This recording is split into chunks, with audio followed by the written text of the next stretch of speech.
Hello students, my name is Dr. Vinod Shinde.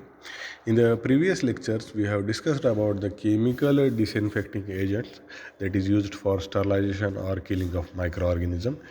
Now we will discuss about the physical agents that are used for the control of microorganism, uh, that is killing of microorganism or suppression of growth of microorganism.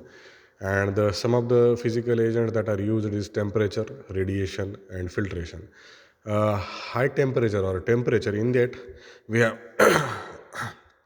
various temperature methods, that is high temperature, moist heat sterilization, or fractional sterilization, or pasteurization, and dry heat, incineration, and boiling. These are the high temperature methods used.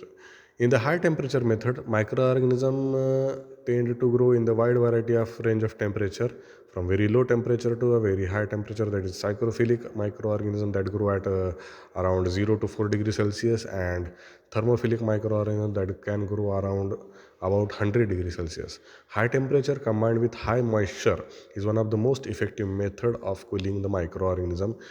It is necessary to distinguish between the dry heat and the moist heat sterilization or moist heat in any procedure for microbial control. Moist heat kills microorganisms by coagulating their protein and is much more rapid and effective than dry heat.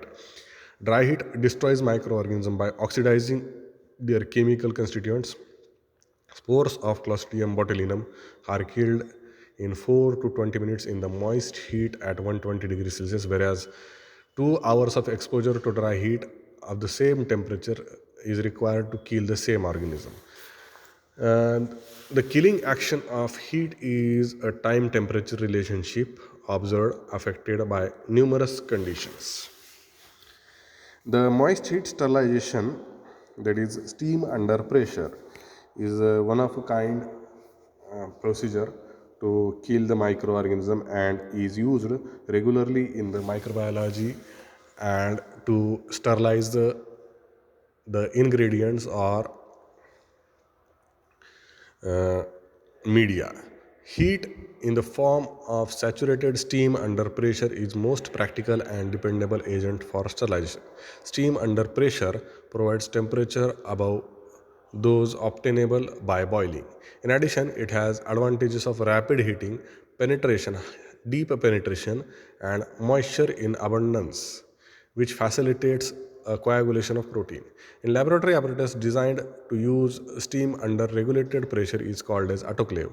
Autoclave is essentially a double jacketed steam chamber equipped with a device which permits the chamber to be filled with saturated steam and maintained at a designated temperature and pressure for any period of time. In practical use, the operation of an autoclave, it is absolutely essential that the air in the chamber is completely replaced by the steam or saturated steam.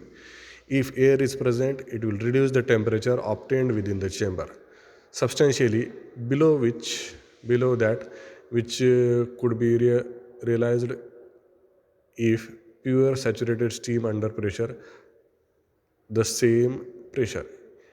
It is not pressure that kills microorganism, but temperature of the steam that kills the microorganism. Many media solutions, discarded cultures, and contaminated material are routinely sterilized with the apparatus. The autoclave is operated generally at the pressure approximately 15 lbs or at 121 degrees Celsius for 20 minutes. The time temperature relationship or time of operation of to achieve activity depends on the nature of material being sterilized and the type of container and the volume of container. The relationship of pressure and temperature is given as 5 lbs pressure means 109 degrees Celsius temperature, and 10 lbs pressure means 115 degrees Celsius temperature, while 15 lbs pressure is 121 degrees Celsius. Now, this time temperature relationship is very important in the case of autoclaving or steam under pressure. If you maintain a time temperature relationship, the media will be sterilized.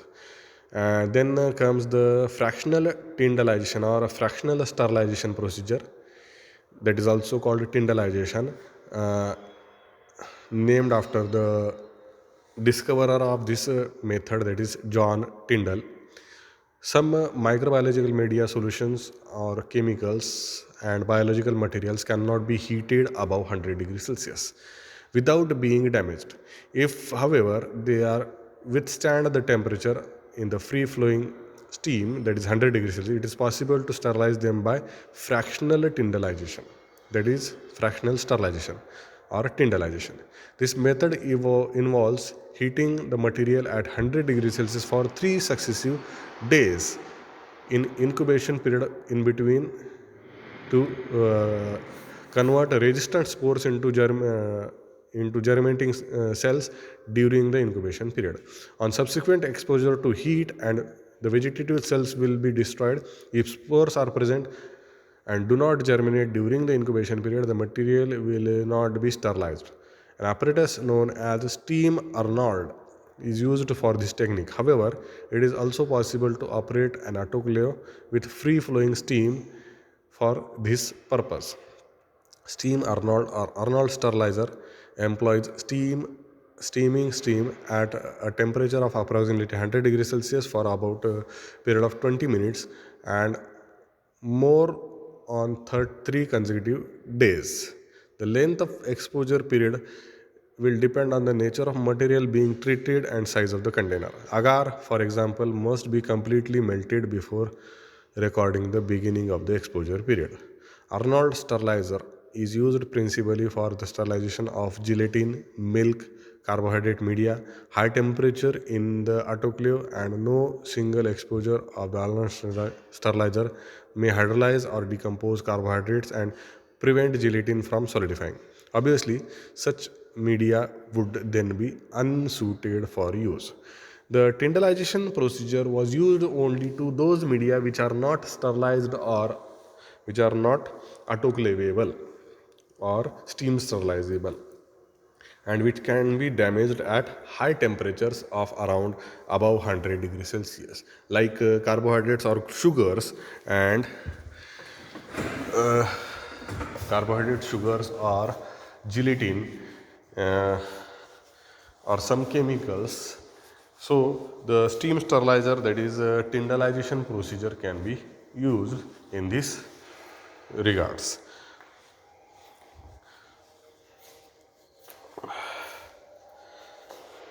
So thank you. We'll discuss the next sterilizing procedures, that is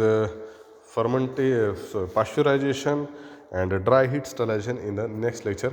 Thank you. Thank you very much.